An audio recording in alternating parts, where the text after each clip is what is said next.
Welcome back to my YouTube channel. Di video kali ini saya ingin membahas review dari IPL, La Liga dan juga Serie A, di mana pada akhir pekan ini ada beberapa match yang seru lah untuk kita bahas. Dari La Liga, Barca dan Madrid harus susah payah menang atas lawan-lawannya.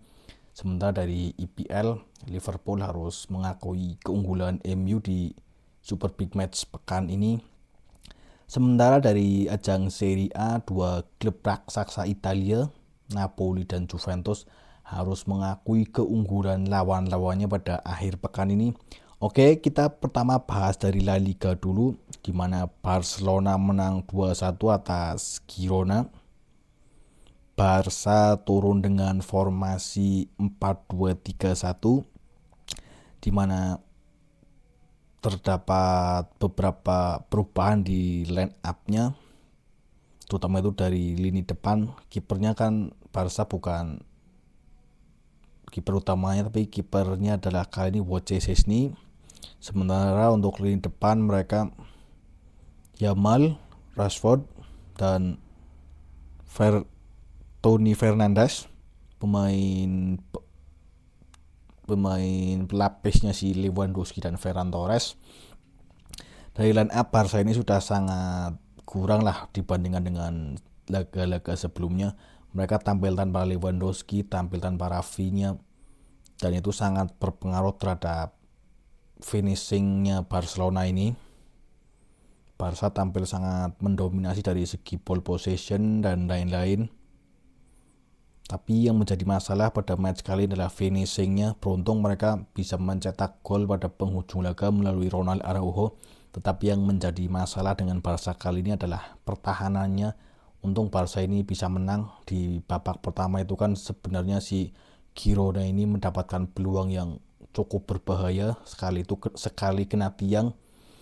Untung efektivitas Girona pada match kali ini sangatlah jelek. Dengan kemenangan ini, Barca menjaga gap 2 poin dengan Real Madrid. Dan pada match kali ini si Hansi Flick terkena kartu merah karena selebrasinya dianggap terlalu berlebihan dan akan melewatkan El Clasico pekan depan kalau nggak salah. Dan kita ke pertandingan selanjutnya, di mana Real Madrid juga meraih kemenangan 1-0 atas Getafe. Laga ini digelar di markasnya Getafe. Getafe turun dengan formasi 5-3-2, sementara Real Madrid 4-2-3-1. Terjadi sedikit rotasi di line up-nya Real Madrid, di mana back kanan diisi oleh Federico Valverde yang musim lalu beberapa kali mengisi pos back kanan. Karena untuk posisi back kanan, dua pemain utama yaitu si Trent Arnold dan Carvajal ini sedang mengalami cedera. Sementara pos depan Rodrigo bermain sejak awal. Di sisi sebelah kanan diisi oleh Masduan Tono dan striker jelas Mbappe. Madrid sangat mendominasi dari segala segi, cuman mereka tidak bisa menciptakan peluang berbahaya yang cukup banyak lah. Dan pada match kali ini Mbappe ini membuktikan bahwa ia adalah pemain terpenting Real Madrid. Dia sangat konsisten mencetak gol. Dengan kemenangan ini Madrid tetap berada di puncak klasemen dengan gap 2 poin dengan Barcelona. Kita ke ajang IPL, di mana pada pekan ini ada Super Big Match MU melawan Liverpool.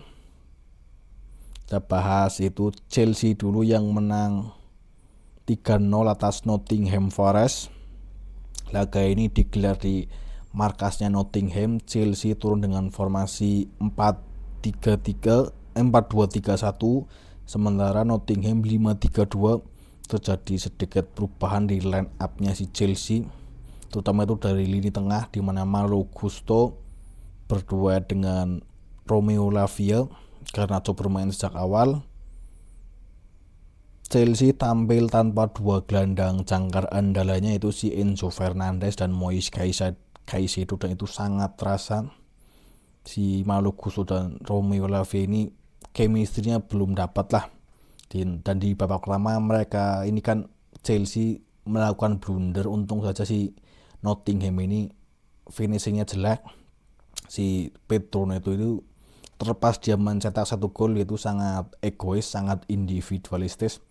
Ya seperti ingin mengangkat dirinya sendiri, tidak bermain sebagai tim. Dan Chelsea ini kan bermain efektif, bukan bermain bagus.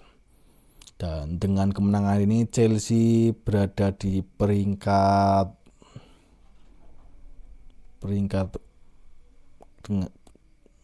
Chelsea sekarang peringkat ke-5 menggeser Tottenham Hotspur.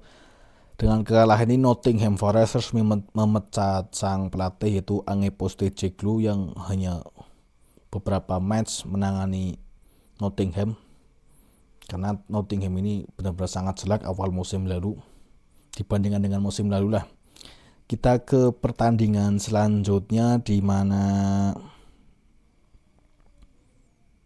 Manchester City menang 2-0 atas Everton. Laga ini digelar di Etihad Stadium, markasnya Chelsea.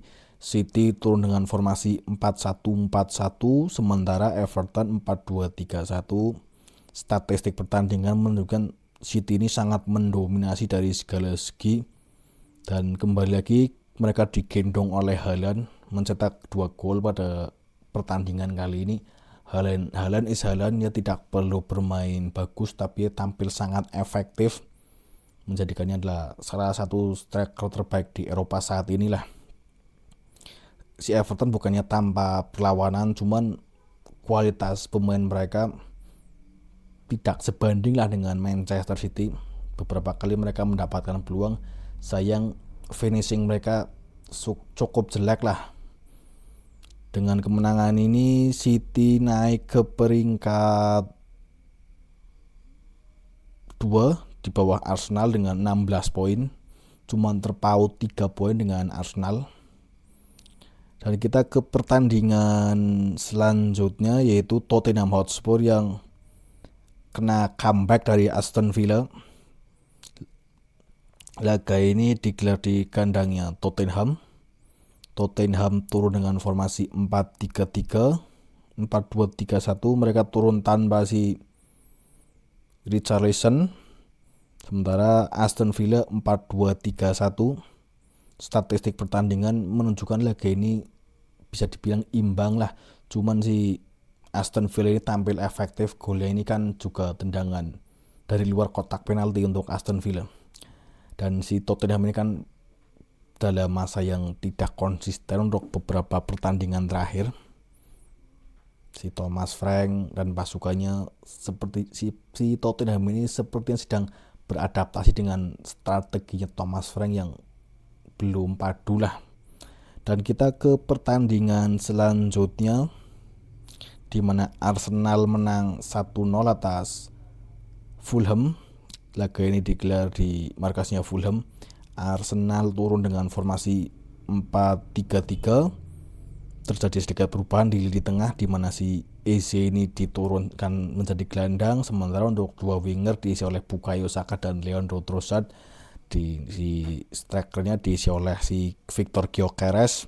Arsenal tampil sangat mendominasi dari ball possession, total shot targetnya cuma 5, artinya mereka tidak bisa menciptakan banyak peluang ya. Tapi kan Arsenal yang dibutuhkan adalah konsistensi dan kemenangan untuk berada di papan atas IPL.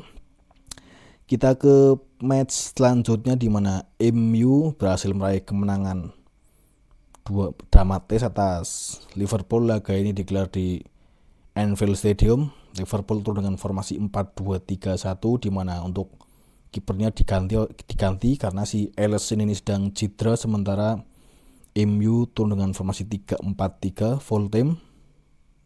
MU dari awal sudah mencetak gol melalui Mbeumo, memanfaatkan akses dari si Amad Diallo. Secara statistik sebenarnya Liverpool ini sedikit lebih sangat unggul lah dari segi ball possession, total shot on target mereka 6, ya sedikit lebih unggul. Cuman Liverpool ini finishingnya kan sedang jelek lah, bukan hanya 1 atau 2 pemain atau si Gakpo ataupun Salah, tapi seluruh pemain Liverpool sedang ngedrop. Dan ini juga sedang masa Masalah adaptasi antara pemain lama dan pemain baru, tapi tidak bisa disalahkan karena si Arne Slot juga bilang kita ini menciptakan banyak peluang tetapi kita efektivitasnya masih minim lah. Dengan kemenangan ini MU naik ke peringkat ke-9 dengan 13 poin. Kita ke ajang Serie A di mana Milan menang 2-1 atas Fiorentina.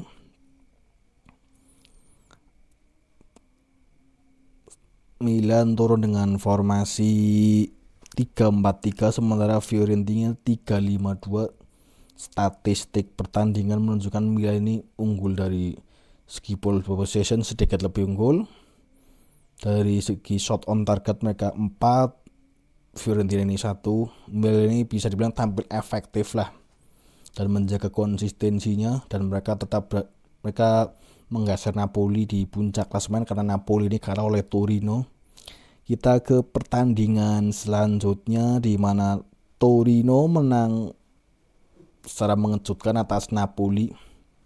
Napoli turun dengan formasi 4-1-4-1 sementara Torino 5-3-2. Statistik pertandingan menunjukkan Napoli ini sangat mendominasi dari segi ball possession, shot on target juga mereka unggul, tapi mereka tidak bisa menciptakan gol. Artinya apa? Efektivitas Napoli pada pertandingan kali ini sangat jelek, dan itu sudah dalam beberapa match terakhir. Napoli ini kan menang cuma 1-0, 2-1, tidak dengan skor-skor besar lah. Dan kita ke pertandingan selanjutnya yaitu di mana Inter yang menang 1-0 atas si AS Roma. Laga ini digelar di Olimpico Stadium, markasnya AS Roma. AS Roma turun dengan formasi 3-4-3 sementara Inter Milan 3-5-2. Statistik pertandingan menunjukkan Roma ini sedikit lebih unggul lah dari segi ball possession, dari total shot on target mereka juga unggul, tapi efektivitas pada match kali ini untuk Roma ini sedikit sangat jelek lah, dan Inter bermain efektif. Gol ini kan benar-benar true pass dari belakang langsung shoot gol. Dengan hasil ini Inter sekarang berada di peringkat kedua di bawah Milan, cuma terpaut 1 poin dari Milan. Kita ke pertandingan antara Juventus kontra Como, di mana laga ini dimenangkan oleh Como dengan skor 2-0. Statistik pertandingan Como turun dengan formasi 4-2-3-1 sementara Juventus 4-3-3. Statistik pertandingan menunjukkan Juve ini unggul dari segi ball possession, total shot mereka unggul, tapi shot on target mereka kalah. Artinya apa? Mereka bisa pegang bola tapi mereka sangat kesulitan menciptakan peluang, dan Como ini tampil efektif. Dari umpan suksesnya juga Como kalah, dan video kali ini cukup karena sepak bola terlalu indah dari sebuah kemenangan.